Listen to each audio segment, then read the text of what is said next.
അഭിജിത്തിലേക്ക് ഒന്നും കൂടി പോകാം. അഭിജിത്ത് അനീഷിന്റെ വീട്ടിലാണത്. അനീഷ് ചില ഭീഷണികൾ കൂടി നേരിട്ടിരുന്നു എന്ന ആരോപണം ഉയരുന്നുണ്ടല്ലോ അഭിജിത്ത്.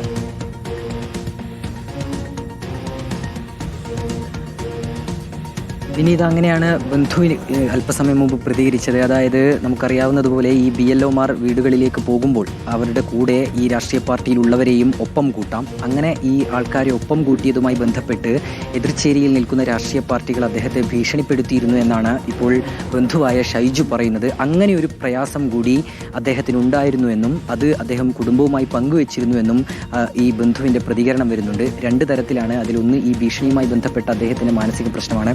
മറ്റൊന്ന് അദ്ദേഹത്തിന് ഈ BLO ജോലി, അദ്ദേഹത്തിന് SIRുമായി ബന്ധപ്പെട്ട അദ്ദേഹത്തിന് ലഭിച്ചിരിക്കുന്ന ആ ജോലി അത് കൃത്യസമയത്ത് പൂർത്തിയാക്കുന്നതിൽ അദ്ദേഹം നേരിട്ട പ്രയാസം, ഇതൊക്കെയാണ് ഈ അദ്ദേഹത്തിൻ്റെ ആത്മഹത്യയിലേക്ക് നയിച്ചത് എന്നുള്ളതാണ് നമ്മൾ മനസ്സിലാക്കുന്ന പ്രധാനപ്പെട്ട കാര്യം.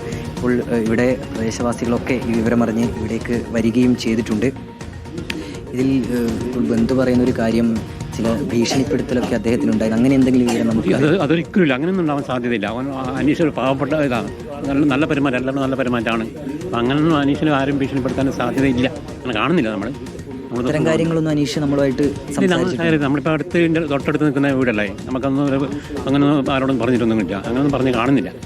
അനീഷിൻ്റെ സഹോദരി ഭർത്താവ് നിൽക്കുന്ന കാസർഗോഡാണ്, നമ്മളിതിൻ്റെ അയൽവക്കം നിൽക്കുന്നവരാണ്. അപ്പം അങ്ങനെ ഒരു ഭീഷണിയൊന്നും കാണുന്നില്ല. അനീഷിൻ്റെ അച്ഛൻ്റെ ഭാഗത്ത് അങ്ങനെ പറയുമ്പോൾ അതൊന്നും അങ്ങനെയൊന്നും പറഞ്ഞില്ല. ചെയ്യാനുള്ള കുറച്ച് ബുദ്ധിമുട്ട് ഒപ്പം പറയുന്നുണ്ട്. ബുദ്ധിമുട്ടാണ് അച്ഛനോട് പറയുന്നുണ്ട്. അപ്പോൾ അച്ഛൻ പറയുന്നത്, നീ എന്താ രാജിവെച്ചോ, എന്താണ് പ്രശ്നമില്ലാന്ന് അച്ഛൻ ഒരു മുൻകൂട്ടി അവന് ധൈര്യം കൊടുക്കുകയായിരുന്നു. അതാണ് സംഭവം ഉണ്ടായിട്ടില്ല. വേറെ ഒന്നും അങ്ങനെ ഒരു ഭീഷണി കാര്യങ്ങളൊന്നും ഉണ്ടായിട്ടില്ല. ഫോം ഫില്ല് ചെയ്ത് കൊടുക്കുന്ന അങ്ങനെ ആ ഒരു നടപടിക്രമങ്ങളിൽ ഉണ്ടാകുന്ന കാലതാമസം, അതിലൊക്കെയാണ് അദ്ദേഹത്തിന് പ്രയാസമുണ്ടായിരുന്നത് എന്ന് ഒരു കാര്യം പറയുന്നു. മറ്റൊന്ന്, ഇപ്പോൾ ഇദ്ദേഹത്തോട് ചോദിച്ചതുപോലെ തന്നെ ചില ഭീഷണികൾ ഉണ്ടായിരുന്നു എന്നുള്ള കാര്യമാണ് ബന്ധു പറയുന്നത്. അപ്പോൾ അങ്ങനെ എന്തെങ്കിലും കാര്യം നമ്മുടെ ശ്രദ്ധയിൽപ്പെട്ടിരുന്നു? അനീഷ് അങ്ങനെ എന്തെങ്കിലും കാര്യങ്ങൾ നിങ്ങളുമായിട്ട് സംസാരിച്ചു? അങ്ങനെ ഒരു കാര്യം ശ്രദ്ധയിൽപ്പെട്ടില്ല. ഭീഷണിപ്പെടുത്തി ഒരാളും ഭീഷണിപ്പെടുത്തേണ്ട ഒരു കാര്യം ഇതിനില്ല. ഒരു ദാരുണമായ സംഭവം നടന്നെടുത്ത് അനാവശ്യമായ ചർച്ചകൾ ഇല്ലാതിരിക്കുന്നതാണ് നല്ലത്. അങ്ങനെ ഒരു സംഭവമില്ല. ഒരു ചെറുപ്പക്കാരനല്ലേ, അയാളെ സഹായിക്കാൻ വേണ്ടി ഇന്ന് വള്ളത്തോൾ സ്മാരക വായനശാലയിൽ രാവിലെ മുതൽ ക്യാമ്പ് നടക്കുകയാണ്. അയാളെ സഹായിക്കാൻ വേണ്ടിയാണ് വായനശാലേൻ്റെ നേതൃത്വത്തിലൊരു ക്യാമ്പ് വെച്ച് പുറങ്ങൾ ഫില്ല് ചെയ്ത് കൊടുക്കാൻ ആവശ്യമായ സംവിധാനം അവിടെ ഒരുക്കിയിട്ടുള്ളത്. ആ ഒരു സന്ദർഭത്തിലാണ് ഇങ്ങനെയൊരു ദുരന്തം നമ്മുടെ നാട്ടിലുണ്ടായത്. അപ്പോൾ ഒരു ദയനീയമായൊരു സംഭവം നടന്നെടുത്ത് ആവശ്യമില്ലാത്ത ചർച്ചകൾ നടത്താതിരിക്കുന്നതാണ് ഏറ്റവും നല്ലത്. വെറുതെ ഇല്ലാത്ത കാര്യങ്ങളാണ്.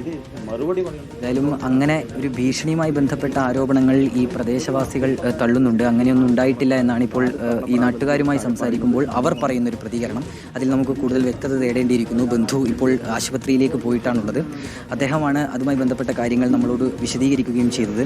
ഇതിപ്പോൾ കുടുംബം എന്തൊക്കെ കാര്യങ്ങളാണ് നിങ്ങളോട് പറയുന്നത്? കുടുംബം പറഞ്ഞത്, ഞാൻ ഇവിടെ ഇത് വാർത്ത അറിഞ്ഞ ഉടനെ എത്തി.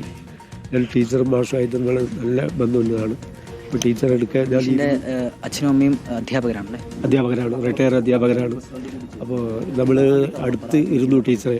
ടീച്ചർ അടുത്ത് ഇരുന്നിട്ട് പിന്നെ ടീച്ചറോട് വെള്ളം കുടിക്കാൻ വേണ്ടി പറഞ്ഞു. അപ്പോൾ പറഞ്ഞു, ഞാൻ വെള്ളം കുടിക്കുന്നു പറഞ്ഞു. അലമ്പനോട് തുറന്ന് പറഞ്ഞു. അപ്പോൾ കുറേ ദിവസങ്ങളായിട്ട് ഭയങ്കരമായിട്ട് സമ്മർദ്ദത്തിലായില്ല. പിന്നെ അത് കൂടാണ്ട് പിന്നെ ഇയാൾ ഇത് ഒഴിവാക്കാൻ വേണ്ടി ഉദ്യോഗസ്ഥന്മാർക്ക് എഴുതി കൊടുത്തിട്ടുണ്ടായിരുന്നു. എഴുതി കൊടുത്തിട്ടും അവർ കേട്ടില്ല, അതൊന്നും സ്വീകരിക്കാൻ തയ്യാറായിട്ടില്ല. ആ സ്വീകരിക്കാൻ തയ്യാറാവാതെ ഇന്നിപ്പോൾ ഇത് പിന്നെ ചെയ്തല്ലേ പറ്റൂ, ആ രീതിയിലുള്ള സമ്മർദ്ദത്തിലാണ്. 2-3 ദിവസമായിട്ട് രാത്രി വല്ലാത്ത അസ്വസ്ഥത അനീഷ് പ്രകടിപ്പിച്ചിട്ടുണ്ടെന്ന് ടീച്ചർ പറഞ്ഞു. അപ്പം ഞാൻ വൈകി ഉറങ്ങും. ഇന്നലെ വളരെ വൈകിയാണ് ഉറങ്ങിയത്. എന്നിട്ട് പിന്നെ മാഷും അതുപോലെ ടീച്ചറും കൂടി പിന്നെ സമാധാനിപ്പിച്ചിട്ടാണ് ഉറങ്ങിയത്. ആ രീതിയിൽ കടുത്ത സമ്മർദ്ദം ഈ നിശ്ചിത ദിവസത്തിനുള്ളിൽ ഇത് പൂർത്തിയാക്കണം എന്ന് പറഞ്ഞപ്പോൾ വിന്യാസമായിരുന്നു. അത്തരം കാര്യങ്ങൾ ഏറ്റെടുക്കുന്നതിന് വേണ്ടിയിട്ടുള്ള ഒരു മാനസികാവസ്ഥയില്ല, അല്ലെങ്കിൽ ഒരു തന്നെയായിട്ടുള്ള ഒരു ചെറുപ്പക്കാരനല്ല, ഒരു പാവം മനുഷ്യനാണ് അനീഷ്. അത് നല്ലോണം മനസ്സിലിട്ട് പോലീസ് ഉദ്യോഗസ്ഥർ ഇവിടേക്ക് വന്നിട്ടുണ്ട്. പയ്യന്നൂർ ഡിവൈഎസ്പി